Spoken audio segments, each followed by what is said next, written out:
duuti jira beektee duuti Hacaaluun hin jalqabamne Hacaaluudhaan hin xumuramne. Qabsaan Hacaaluudhaan hin jalqabamne Hacaaluun hin xumuramne.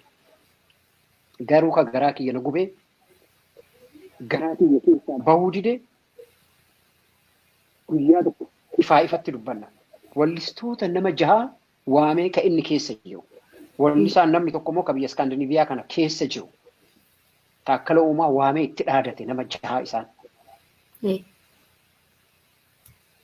Wallistoonni hiriyoonni isaa achi jiru. Har'a dubbatan garuu ijoolleen kun guyyaan isaan dubbatan jiru. Na tokko nama lubbuun jiru natti hime tokko isaan natti hime. Waggaa 10 nutu bulcha biyya tana.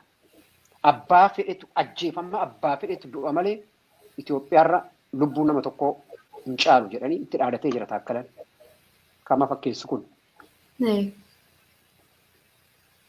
Kan si gaddisiisu amma kan garaa kiyya na gubee ajjeesan sa'aatii inni du'e irratti koronaa teest godhamu malee haakimni san tuqu jedhamee reeffisaa sa'a 6 taa'e.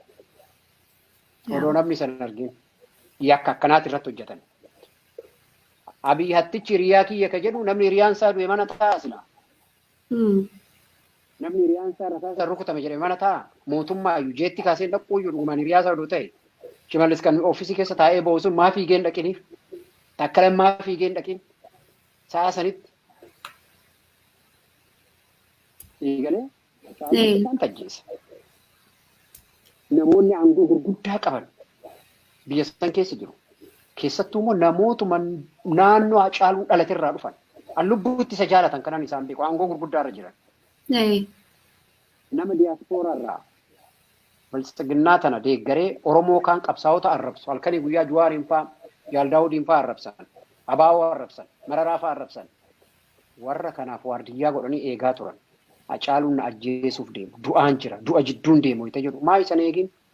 Erga hiriyaa isaanii ta'e. Lammaffaa erga Hacaaluun du'e dhuguma erga isaa gaddanii erga isaan hin ajjeesinii maaliif Hacaaluu seeraan awwaallanna warra jedhe maaliif fixan? Maaliif eessuma isaatti dabalanii ajjeesan? Awwaala isaa maaliif awwaala saree godhan? Awwaala hattuu maaliif godhan? Maa eessuma isaatti dabalanii ajjeesan? Namni biraa hafu okkee Finfinneetti hin awwaalamin. Gaafa jeneraalicha kan biyya sanii ajjeefame. Finfinnee keessatti ajjeefame. An akka irraa Finfinnee dhaqee bariitu san ajjeefame. Wallistoota Oromoo fi hojjettoota Oromiyaa, daldaltoota Oromoo hunda isaanii walitti guuranii xiyyaaraan Baardaar dhaqanii warra Baardaar jiran awwaalan. Maqalee dhaqanii sa'aara geggeessan. Hacaaluun inni deebiraa hafe. Wallistoonni Oromoo hedduutu deeme kanan maqaa isaanii beeku. Hacaaluu bahuu Jawaarfaa kabajaa itti gooneet sirnaan awwaalla wayita jedhanii deebisanii isaan hidhan. Erga namni ajjeese qabame jedhanii Jawaariin fa'aa maaliif hidhan? Akka ofiidhaa ajjeesan ragaa ofitti bahaa jiru. Gaafa Shaabiyaat ajjeese immoo eenyutu ajjeese? Tigireet ajjeese jedhama. Tigreen maaliif ajjeefti? Har'a maal ishii godhaaf ajjeefti? Hacaaluun Tigree maal godhaam? Hagaarraatti hin ajjeesin maaliif? Kan gaafa san hin ajjeesin har'a maaliif ajjeesu? Gaafas aangoorraa nu buusuuf beeta mangistii nu baasuuf jedhanii kan hin ajjeesin har'a maaliif ajjeesu? Gaafii kanaa deebii qabanii. Lammaffaa Abaawoon maaliif Hacaaluu ajjeesa? Gatii Minilikiin balaaleffateef? Gatii biltsiginnaan nan bitanne jedheef? Waraanni Abaa'oo keessa jiru deeggartoonni Abaa'oo hundi keenyayyuu ilmaan Oromoo warra sirba Hacaaluutiin qarame qeerroon ammaa. Waraanni marroo bira jiru ijoolleen achi jiran warra sirba Hacaaluutiin qarame. Abaa'oon maal gochuu Hacaaluu ajjeesa? Maaliif? Maaliif galgala ajjeese? Erga ajjeese wayiteenni Amboo dhaqu Ambootti hin ajjeesu? Wayiteenni Adaamaa deemu Adaamaatti hin ajjeesanii?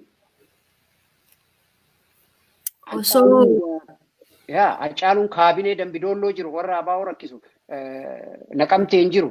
Waraana isaan achi jiru san dhiisetti Hacaaluu ajjeesaa soba kan Oromoon hin fudhatu diraamaa wayyaaniin hoggaa meeqa hojjettee bira darbe. Kanatu garaa kiyya na gubee madaan kiyya akka hin fayyine na godhe. Rabbi immoo gumaa isaa inuma baasa. Hacaaluun deebi'ee kabajaa hin argata ammallee.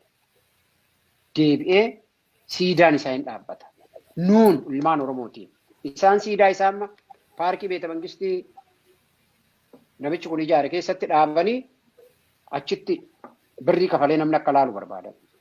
mana barumsaa Hacaaluudhaan maqaa goone aadaa Oromootitti nama du'e tokko dura gumaa isaa barbaadan dhiiga isaa barbaadan erga dhiiga isaa qoorsanii warra qabbaneessanii booda maal isaa goona kan jedhan warraaf maal goona ijoollee isaatiin maal goona kan jedhan fandii banan Ameerikaatti